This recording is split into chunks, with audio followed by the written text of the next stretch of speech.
श्री स्वामी समर्थ. नमस्ते. ज्योतिष kitchen and रेसिपीमध्ये आपले सगळ्यांचे मी अगदी खूप खूप मनापासून स्वागत करते. आता पावसाळ्यामध्ये मका खूप यायला लागले तर आपण रोज रोज काय ना काय मक्याची वेगळी रेसिपी करते.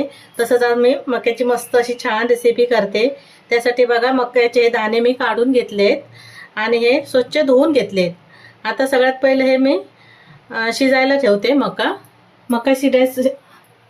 मका शिजायसाठी मी इथे गॅसवर भांडं ठेवलं आणि त्यामध्ये पाणी घातलंय आणि मका घालून घेते. त्यामध्ये गॅस मध्यम करते.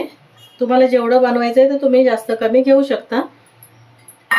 थोडंसं मीठ घालून घेते, पाव चमचा एवढा. झाकण ठेवते आणि ते मका मी 5 मिनिटं शिजून घेते. तोपर्यंत आहे ना मी इथे काजू भिजत घातले. ते बघा गरम पाण्यामध्ये 6 ते 7-8 काजू आहे तेवढ्या. तर ते मी मिक्सरला ह्याची पेस्ट बनवून घेते. इथे आता 4 ते 5 मिनिटं झाली आणि मका मी शिजत ठेवलेला मका शिजला गेलाय. मी आता हे काढून घेते. असं पण परत आपल्याला शिजवायचंच आहे. इथे मका काढून घेतला आणि तेच पॅन मी परत गॅसवर ठेवलं. त्यामध्ये 1 चमचा मी एवढं हे बटर घालून घेते आणि मका हा मी चाळणीमध्ये काढून ठेवलेला तो मका घालून घेते. त्यामध्ये पाणी नितळून घेतलंय. आता गॅस मध्यम करते आणि 2 ते 3 मिनिटं मका परतून घेते बटरवर.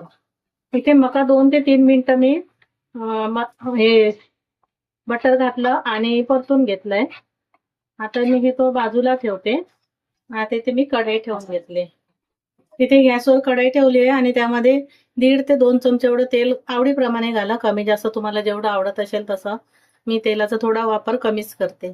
इथे आता तेल घातलंय. थोडंसं जिरं घालून घेते. इथे जिरं घातलं. इथे मी 1 मोठा कांदा असा चिरून घेतलाय आणि कांदा छान असा लाल करून घ्यायचा. कांदा कच्चा ठेवायचा नाहीये कारण कांदा गोड असतो आणि आपला मका पण आहे गोड आहे. त्याच्यामुळे कांदा छान असा लाल करून घ्यायचा आहे.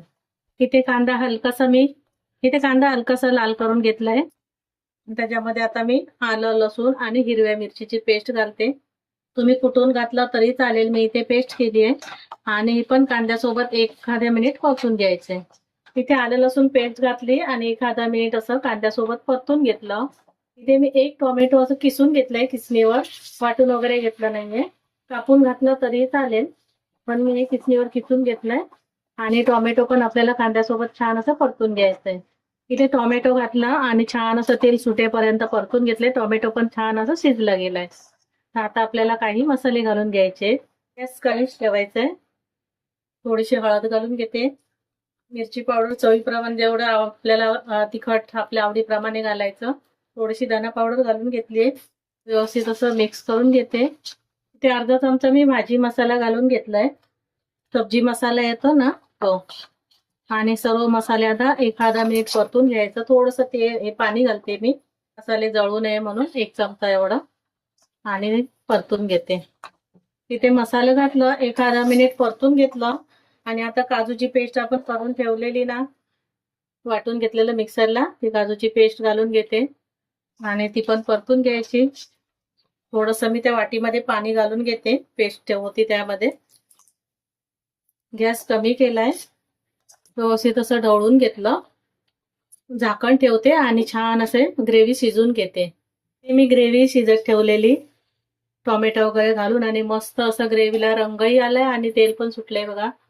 परत एकदा मी ढवळून घेते. आपण काजू घातले त्याच्यामुळे छान असं तेल सुटलंय. असं छान अशी शिजून घ्यायची ग्रेव्ही, मस्त बनवून घ्यायची. मीठ घातलं नाही. आता मी मीठ घालते. पहिलं आपण जेव्हा मका उकडून घेतला ना शिजून, तेव्हा थोडंसं मीठ घातलेलं आणि आता मी चवीप्रमाणे मीठ घालून घेते. चमचा एवढा गरम मसाला घालते आणि मिक्स करून घेते. एक सुंदर अशी भाजी होते. छान होते. मस्त चवीला पण अप्रतिम अशी. 1 मिनिट मी परत असं ढवळून परतून घेते आणि आता मका आपण उकडून घेतलेला ना, तो मका मी घालून घेते त्यामध्ये आणि सर्व मिक्स करून घेते. 1 ते 2 मिनिटं असं ढवळून घेते मका घातल्यावर. आणि असं पण मका शिजलेला आहे तरी पण मी थोडंसं पाणी अजून घालून घेते. घट्टच ठेवायची भाजी, जास्त पातळ नाही करायची. आता मी व्यवस्थित असं मिक्स करून घेते ढवळून, झाकण ठेवते आणि मी आता हे परत शिजून घेते. वाटलंच तर ना एखादी हिरवी मिरची घालायची कापून, थोडंसं तिखट हवं असेल तर. तर मी आता झाकण ठेवून शिजून घेते. इथे मका घातला आणि शिजत ठेवलेला आणि मस्त रंगही आलाय बघा किती. इथे आता मी भाजी काढून घेते. इथे आपली घरगुती साहित्यामध्ये मस्त असा मका मसाला तयार झालाय. वरून मी थोडीशी कोथिंबीर घालून घेते आणि इथे थोडं चीज किसून घेते. तुम्हाला पनीर घालायचं असेल तर पनीर घाला, किंवा चीज पाहिजे तर चीज काही घालू शकतात, किंवा मलाई पाहिजे तर मलाई पण घातली तरीही चालेल. एकदम साध्या आणि सोप्या पद्धतीने पण तेवढी चवदार अशी रेसिपी आपली तयार झाली आहे, मक्का मसाला. तर तुम्हाला माझी रेसिपी आवडली असेल तर लाईक करा, शेअर करा, सबस्क्राईब करा. पुन्हा भेटूया आपण अशाच एका नवीन रेसिपी सोबत. थँक्यू, धन्यवाद.